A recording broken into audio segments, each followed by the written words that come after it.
વિદ્યાર્થી મિત્રો કેમ છો? મારી યુટ્યુબ ચેનલમાં આજના લેક્ચરમાં આપનું સ્વાગત છે. આજનો લેક્ચર છે મારો ધોરણ 12 કોમર્સ આંકડાશાસ્ત્ર ભાગ 1ના ચેપ્ટર નંબર 2નો પહેલો વિડીયો છે. ચેપ્ટર નંબર 2 સુરેખ સહસંબંધ આજથી હું શરૂ કરવા જઈ રહ્યો છું. આના રેગ્યુલર વિડીયો મારી ચેનલ ઉપર રોજ મૂકતો રહીશ. સ્વાધ્યાયના બધા જ દાખલા હું તમને શીખવાડીશ, તો તમે ચેનલની સાથે જોડાયેલા રહેજો, અપડેટ તમને મળતી રહેશે.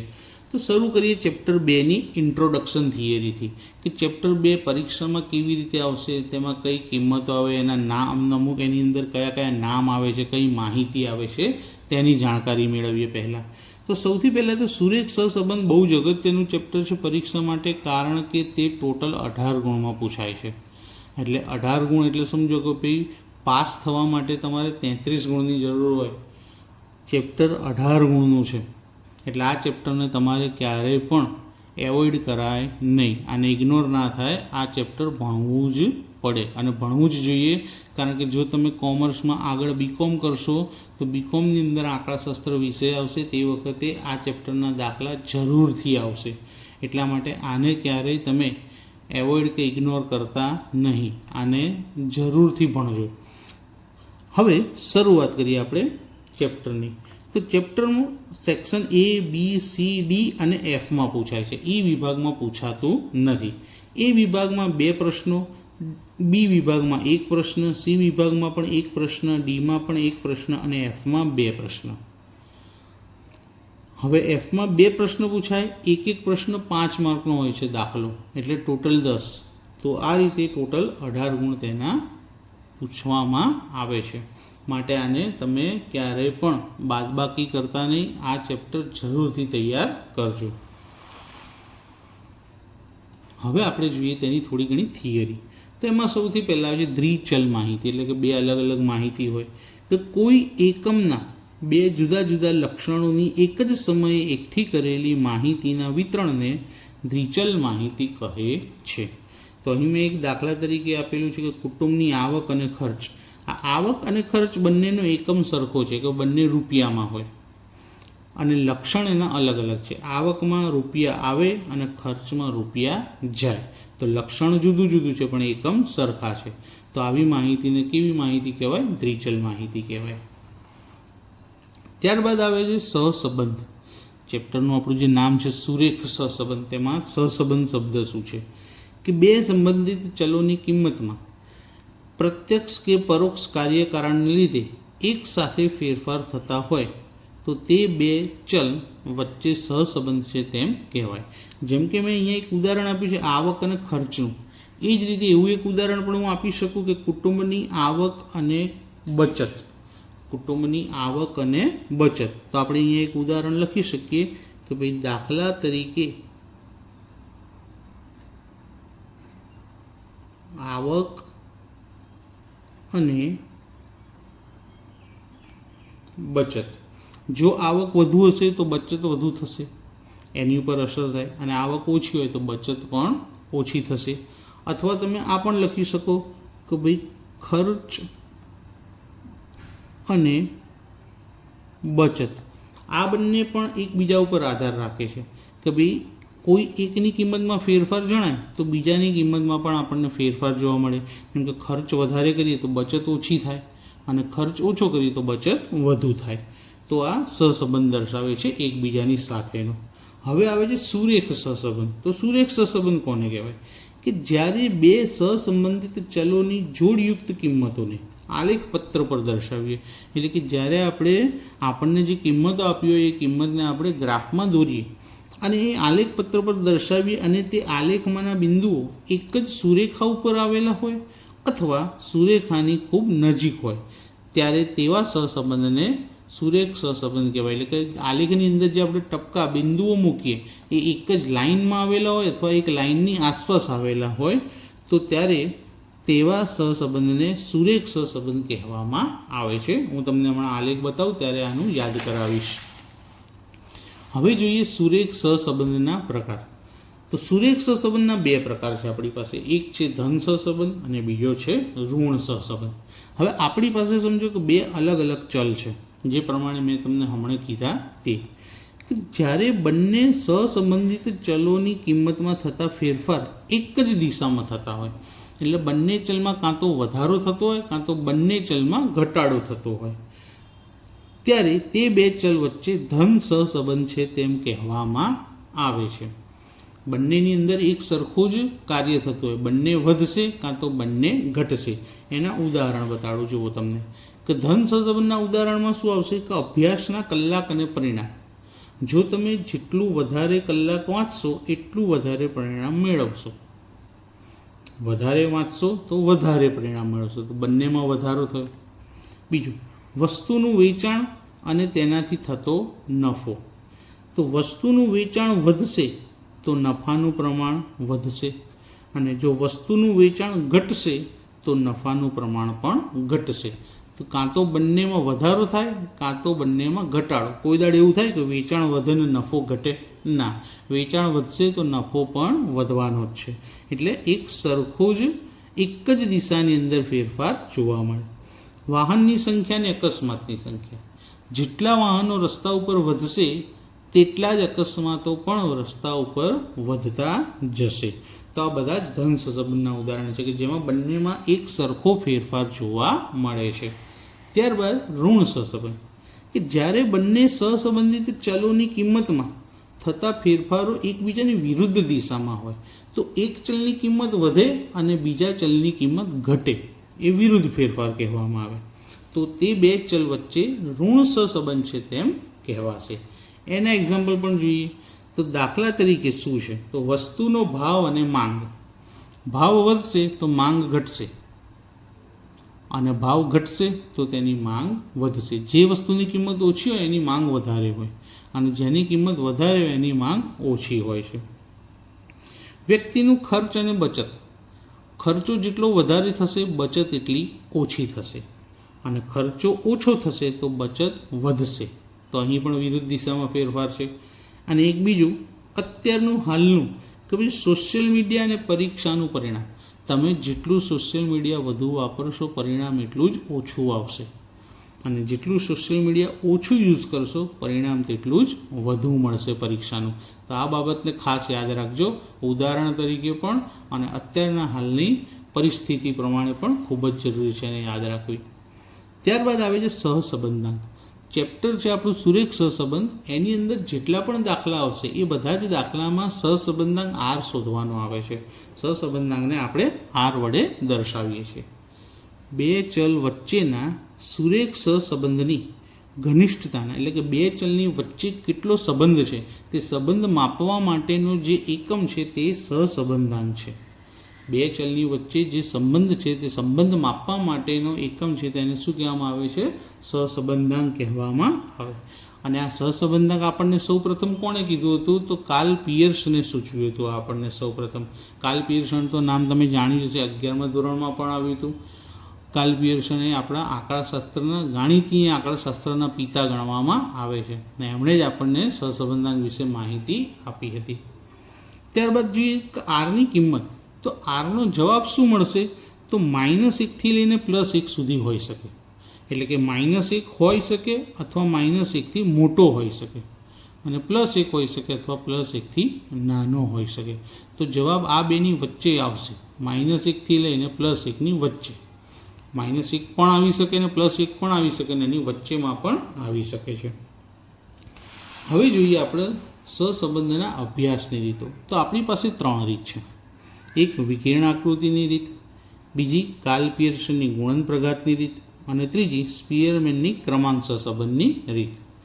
વિકર્ણ આકૃતિની રીત છે તેના દાખલા કે એના આલેખ પૂછાતા નથી, એ ફક્ત થિયરીમાં આવશે. કાર્લ પિયર્સનની ગુણન પ્રઘાતની રીત છે 3 થી 5 માર્કના દાખલામાં આવશે. એ શ્રેષ્ઠ રીત ગણવામાં આવે છે, અને એના દાખલા ઘણા બધા છે. જ્યારે સ્પીયરમેનની ક્રમાંક સહસંબંધની રીત 2 થી 3 માર્કમાં આવશે. એના દાખલા ઓછા છે, જે નાની રીત ગણવામાં આવે છે. અને બીજું કે બંને રીતથી દાખલાનો જવાબ જુદો જુદો મળે છે, એટલે જે પ્રમાણે તમને શોધવાનું કીધું એ જ રીત કરવી જોઈએ. હવે વિકર્ણ આકૃતિમાં મેં કીધું એ પ્રમાણે કે થિયરી આવશે, તો એની એક થિયરી ઉપર થોડી નજર નાખી દઈએ કે બે ચલ વચ્ચેનો સંબંધ દર્શાવતી વિકર્ણ આકૃતિઓ. તો અહીં મેં એક ગ્રાફ દોરેલો છે જેમાં બિંદુઓ બધા એક જ રેખા પર આવેલા છે, અને જમણી બાજુ ઉપરની તરફ જઈ રહ્યા છે. જમણી બાજુ કેવા જઈ રહ્યા છે? આમ ઉપરની તરફ. તો જો વિકિરણ આકૃતિમાં બધા જ બિંદુઓ એક જ સુરેખા પર હોય અને તે સુરેખા ડાબી બાજુથી જમણી બાજુ ઉપરની તરફ જતી હોય, જેમ કે અહીંયા બે હાથ મૂકું મારા, તો આ ડાબો હાથ, આ જમણો હાથ, ડાબી બાજુથી જમણી બાજુ ક્યાં જાય છે? ઉપરની તરફ. તો તે બે ચલ એક્સ અને વાય વચ્ચે સંપૂર્ણ ધન સહસંબંધ છે તેમ કહેવાશે. એક જ રેખા પર આવેલા હોય બિંદુ એક્ઝેક્ટ અને રેખા ડાબી બાજુથી જમણી બાજુ ઉપર જતી હોય તો શું કહેવાય? સંપૂર્ણ ધન સહસંબંધ કહેવાશે. બીજું, સેમ આકૃતિ છે પણ અહીં રેખા ડાબી બાજુથી જમણી બાજુ નીચેની તરફ જઈ રહી છે. તો જો વિકિરણ આકૃતિમાં બધા જ બિંદુઓ એક જ સુરેખા પર હોય, જેમ કે અહીં છે તેમ, અને તે સુરેખા ડાબી બાજુથી જમણી બાજુ નીચેની તરફ જતી હોય તો તે બે ચલ એક્સ અને વાય વચ્ચે સંપૂર્ણ ઋણ સહસંબંધ છે તેમ કહેવાશે. બરાબર? તો નીચે જતી હોય આ રીતે તો સંપૂર્ણ ઋણ સહસંબંધ, પણ ક્યારે? બિંદુ બધા જ રેખા ઉપર હોય ત્યારે. હવે થોડું આગળ વધીએ. દરેક દાખલામાં એવું શક્ય તો નથી કે બધા બિંદુઓ સુરેખા પર જ મળે. ઘણી વખત એવું બનશે કે બિંદુઓ સુરેખાની આસપાસ મળે. તો જ્યારે જે વિકિરણ આકૃતિમાં બધા જ બિંદુઓ એક જ સુરેખા ઉપર ન હોય પરંતુ કોઈ સુરેખાની આસપાસ હોય અને તે સુરેખા ડાબી બાજુથી જમણી બાજુ ઉપરની તરફ જતી હોય તો તે બે ચલ એક્સ અને વાયની વચ્ચે આંશિક ધન સહસંબંધ છે તેમ કહેવાય. આંશિક એટલા માટે કે એક્ઝેક્ટ બિંદુઓ રેખા ઉપર નથી માટે. જો બધા રેખા ઉપર હોય એક્ઝેક્ટ તો સંપૂર્ણ કહેવાય, પણ અહીં રેખાની આજુબાજુમાં આવેલા છે આસપાસ, માટે આંશિક ધન સહસંબંધ કહેવાશે. આ જ રીતે રેખા નીચેની તરફ જાય છે અને બિંદુઓ એક્ઝેક્ટ રેખા ઉપર ન હોય, રેખાની આસપાસ છે.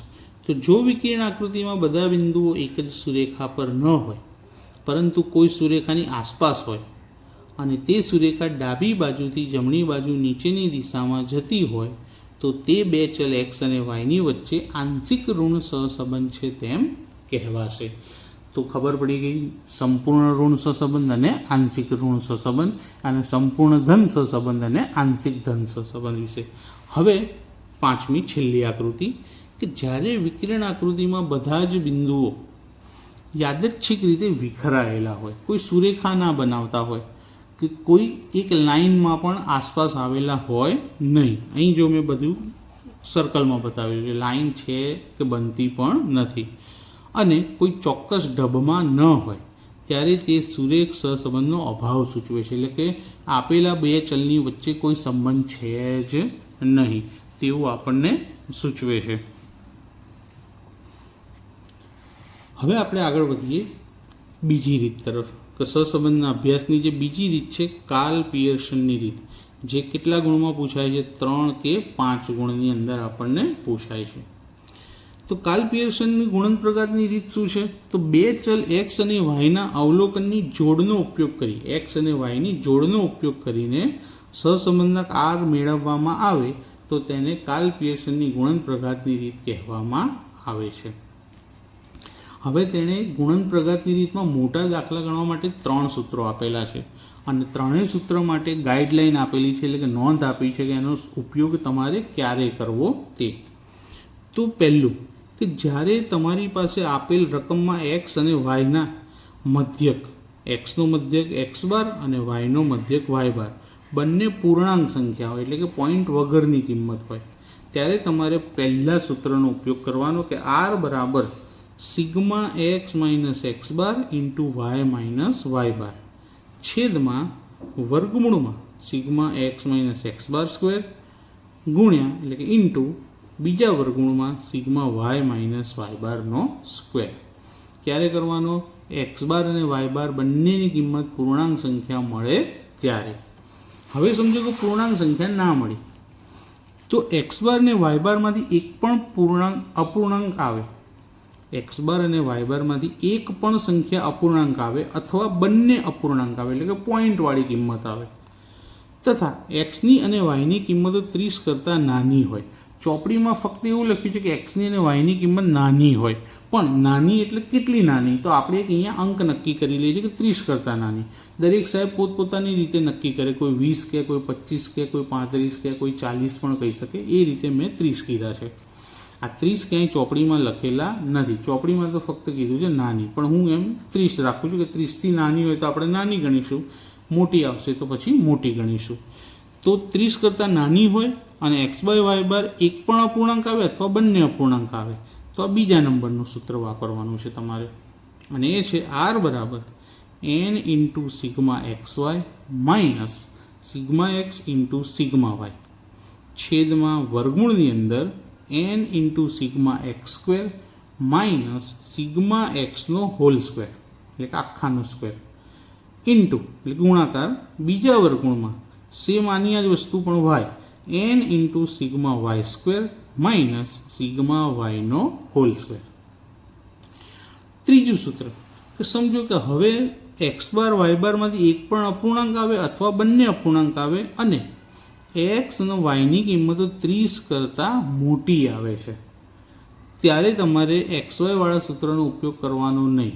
જો કિંમતો મોટી આવતી હોય તો એ વખતે તમારે યુવીનું સૂત્ર આવશે કે r બરાબર n ઇન્ટુ સિગ્મા યુવી. બંને સૂત્ર એક જ સરખા છે. અહીં જ્યાં એક્સ અને વાય આવતા હતા એ બધી જ જગ્યાએ અહીં યુ અને વી આવશે. તો n into sigma u v minus sigma u into sigma v છેદમાં વર્ગમૂળની અંદર n into sigma u square minus sigma યુનો હોલ સ્ક્વેર ગુણ્યા બીજા વર્ગમૂળમાં n into sigma v square minus sigma વીનો હોલ સ્ક્વેર. તો અહીં યુ ને વી કેવી રીતે શોધવાના? રકમમાં તો આપણને XY જ આપ્યા હશે, તો યુ વી શોધવા માટે બે અલગ રીતો છે. એક કે યુ બરાબર એક્સ માઇનસ એ હોઈ શકે, અથવા યુ બરાબર એક્સ માઇનસ એ છેદમાં CX, વી બરાબર વાય માઇનસ બી હોઈ શકે, અથવા વી બરાબર વાય માઇનસ બી છેદમાં CY. આ કિંમતો હું તમને દાખલો ચાલશે ત્યારે વ્યવસ્થિત રીતે શીખવાડી શકીશ ગણતરીનો ઉપયોગ કરીને. હવે આગળ કાર્લ પિયર્સને મોટા દાખલાની સાથે સાથે નાના 2 ગુણના દાખલાઓ માટે પણ સૂત્રો આપેલા છે. તો કાર્લ પિયર્સનની રીતના ટૂંકા સૂત્રો. તો સૌથી પહેલું એણે r શોધવાનું ટૂંકું સૂત્ર આપ્યું કોવેરિયન્સ ઓફ XY છેદમાં SX ઇન્ટુ SY. આને વંચાશે કોવેરિયન્સ, COVXY એટલે કોવેરિયન્સ ઓફ XY, એને સહવિચરણ કહેવાય. કોવેરિયન્સ એટલે શું કહેવાય? સહવિચરણ કહેવામાં આવે છે. ત્યારબાદ દાખલામાં જો કોવેરિયન્સની કિંમત ના આપી હોય તો એને શોધવાના પણ સૂત્ર આપેલા છે કે કોવેરિયન્સ ઓફ XY બરાબર sigma x minus x bar into y minus y bar છેદમાં n. અને બીજું એક સૂત્ર પણ છે કે કોવેરિયન્સ ઓફ XY બરાબર sigma XY minus n into x bar into y bar છેદમાં n. આ બંનેમાંથી જે કિંમતો આપણને રકમમાં આપી હોય એ પ્રમાણે તમારે સૂત્રનો ઉપયોગ કરવાનો રહેશે. હવે આ બંનેની કિંમત આ સૂત્રની અંદર મૂકીએ ને તો આરના બીજા 2 સૂત્રો આપણને મળશે. તો જોઈ લઈએ તે 2 સૂત્રો જુઓ. આ રહ્યા. તો r બરાબર sigma x minus x bar into y minus y bar છેદમાં n into SX into SY. આ COVનું પહેલું સૂત્ર આપણે આરની અંદર મૂકી દીધું પહેલા સૂત્રમાં, તો આની અંદરથી આવું નવું એક સૂત્ર બન્યું કે COV શોધ્યા વગર તમે ડાયરેક્ટ r શોધી શકો છો. અને COVનું જે બીજું સૂત્ર હતું એને પણ જો તમે આરના પહેલા સૂત્રમાં મૂકશો તો આ બનશે કે r બરાબર sigma XY minus n into x bar into y bar છેદમાં n into SX into SY. SXY એટલે કે કોવેરિયન્સ ઓફ XY, અને એને ગુજરાતીમાં કહેવાય છે સહવિચરણ. SX એટલે એક્સનું પ્રમાણિત વિચલન, SY એટલે વાયનું પ્રમાણિત વિચલન, SXનો સ્ક્વેર એટલે એક્સનું વિચરણ, અને SYનો સ્ક્વેર એટલે વાયનું વિચરણ. એક્સનો વર્ગ કરી એટલે SX સ્ક્વેર થાય અને વાયનો વર્ગ કરી એટલે SYનો સ્ક્વેર થશે. એ બંનેના પણ સૂત્રો છે આપણી પાસે. તો SXનું સૂત્ર છે વર્ગમૂળમાં સિગ્મા એક્સ માઇનસ એક્સ બારનો સ્ક્વેર છેદમાં n, અને SYનું સૂત્ર છે સિગ્મા વાય માઇનસ વાય બારનો સ્ક્વેર છેદમાં n વર્ગમૂળમાં. હવે જો આ બંનેનો વર્ગ કરીએ તો ડાબી બાજુ વર્ગ કરવાથી જમણી બાજુ બંનેમાંથી વર્ગમૂળ જતું રહેશે. સૂત્ર એનું એ જ રહેશે કે SXનો સ્ક્વેર બરાબર sigma x minus x bar square છેદમાં n, અને SYનો સ્ક્વેર બરાબર સિગ્મા વાય માઇનસ વાય બાર સ્ક્વેર છેદમાં n. બંને સરખા જ છે, ખાલી અહીં વર્ગ નથી, અહીંયા વર્ગ કરીએ તો વર્ગમૂળ નીકળી જશે. બાકી બંનેમાં કોઈ તફાવત નથી, એકાદું યાદ રાખશો એટલે બંને આવડી જશે. હવે આગળ જોઈએ કે બીજી એક થિયરીઓ છે કે વિકિરણ આકૃતિની રીતના ગુણ અને મર્યાદા, તે તમને ચોપડીના પેજ નંબર 66 ઉપરથી મળી જશે, ત્યાંથી તમે વાંચી શકો છો. બહુ જ સિમ્પલ છે. કાર્લ પિયર્સનના સહસંબંધાંકની ધારણાઓ એ પણ પેજ નંબર 68 પર મળી જશે અને સહસંબંધાંકના ગુણધર્મો પણ તમને ત્યાંથી જ મળી જશે પેજ નંબર 68 ઉપરથી. એ પણ ખૂબ જ સરળ છે, તો તમે ત્યાંથી તેને જોઈ શકો છો. હવે બીજો એક ટોપિક છે થોડો અગત્યનો, એની ઉપર ધ્યાન આપવા જેવું છે કે સહસંબંધાંકની કિંમતનું અર્થઘટન. આ પરીક્ષાની અંદર ઘણીવાર પૂછાયું છે કે જો આરની કિંમત એક્ઝેક્ટ -1 આવે, તમારો જવાબ એક્ઝેક્ટ -1 આવે તો બે ચલ વચ્ચે સંપૂર્ણ ઋણ સહસંબંધ છે તેમ કહેવાય. જો આરનો જવાબ એક્ઝેક્ટ +1 આવે તો બે ચલની વચ્ચે સંપૂર્ણ ધન સહસંબંધ છે તેમ કહેવાશે. જો આરનો જવાબ એક્ઝેક્ટ 0 આવે તો બે ચલની વચ્ચે સુરેખ સહસંબંધ નથી, એટલે કે એની વચ્ચે કોઈ સંબંધ છે નહીં એવું કહેવામાં આવશે. તો -1 આવે તો સંપૂર્ણ ઋણ, +1 આવે તો સંપૂર્ણ ધન અને 0 આવે તો સહસંબંધ નથી, એટલે કે અભાવ છે. હવે બીજું બે કે જે દાખલાની અંદર આપણે સૌથી વધારે આ પ્રકારના જવાબ આવશે. તો જો તમારો જવાબ 0 કરતાં મોટો હોય અને +1 કરતાં નાનો, એટલે કે 0 અને 1ની વચ્ચેનો જવાબ આવે તો બે ચલની વચ્ચે આંશિક ધન સહસંબંધ છે. અને જો તમારો જવાબ -1 અને 0ની વચ્ચેનો આવ્યો હોય, માઇનસમાં આન્સર આવે 0 પોઈન્ટ કરીને, તો બે ચલની વચ્ચે આંશિક ઋણ સહસંબંધ છે તેમ કહેવાશે. એને આપણે આકૃતિ વડે શીખીએ. જુઓ આકૃતિની અંદર એક લાઈન ઉપર અહીંયા -1, અહીં +1 અને એની વચ્ચે 0 સંખ્યા રેખા તો તમે જોઈ જશે. -1નો મતલબ સંપૂર્ણ ઋણ સહસંબંધ, +1નો મતલબ સંપૂર્ણ ધન સહસંબંધ અને 0 હોય તો સુરેખ સહસંબંધનો અભાવ. જો -1 અને 0ની વચ્ચે જો -1ની નજીક આવે, -1ની નજીકનો આન્સર આવતો હોય તો એવું સમજાય કે વધુ ગાઢ ઋણ સહસંબંધ છે. સંપૂર્ણ ના કહેવાય પણ કેવું કહેવાય, વધુ ગાઢ. અને 0ની નજીક આવતો હોય માઇનસમાં તો ઓછો ગાઢ ઋણ સહસંબંધ છે. એવું જ પ્લસમાં જો તમારો આન્સર પ્લસ આવ્યો ને એ +1ની નજીક આવ્યો હોય તો એવું કહી શકાય કે વધુ ગાઢ ધન સહસંબંધ છે. અને પ્લસનો આન્સર 0ની નજીકમાં આવતો જેમ કે 0.10, 0.11, 12 એવો, તો એવું કહેવાય કે ઓછો ગાઢ ધન સહસંબંધ છે તેમ કહેવામાં આવશે. તો મિત્રો આપણે સ્વાધ્યાય 2.2 ચલાવવાનું છે નેક્સ્ટ લેક્ચરમાં, અને 2.2 માટે જેટલી પણ થિયરીની જરૂરિયાત હતી તે બધી જ થિયરી અને તે બધા જ સૂત્રો મેં તમને આજના લેક્ચરમાં શીખવાડી દીધા છે. તો આજનો લેક્ચર તમને કેવો લાગ્યો મને કમેન્ટ કરી જરૂરથી જણાવજો, અને તમારા ફ્રેન્ડ સર્કલમાં અને તમારા મિત્રોને, સ્કૂલના મિત્રોને આ વિડીયો જરૂરથી શેર કરજો, જેથી ચેનલને સપોર્ટ મળે. તો આ પ્રમાણે સૌથી પહેલાં ગુણભાર ચલાવ્યા હતા, ત્યારબાદ વ્યાખ્યાઓ શીખવાડી, પ્રકાર શીખવાડ્યા, ધન સહસંબંધ, ઋણ સહસંબંધ, સહસંબંધાંક વિશે માહિતી આપી, ધન સહસંબંધ, ઋણ સહસંબંધના ઉદાહરણ આપ્યા, સહસંબંધના અભ્યાસની રીતો જણાવી અને વિકિરણ આકૃતિની રીતની ડિટેલમાં ચર્ચા કરી, જેમાં આપણે 5 આકૃતિ વિશે શીખ્યા હતા. આ 3 અને આ બીજી 2 આકૃતિઓ વિશે આપણે શીખ્યા હતા.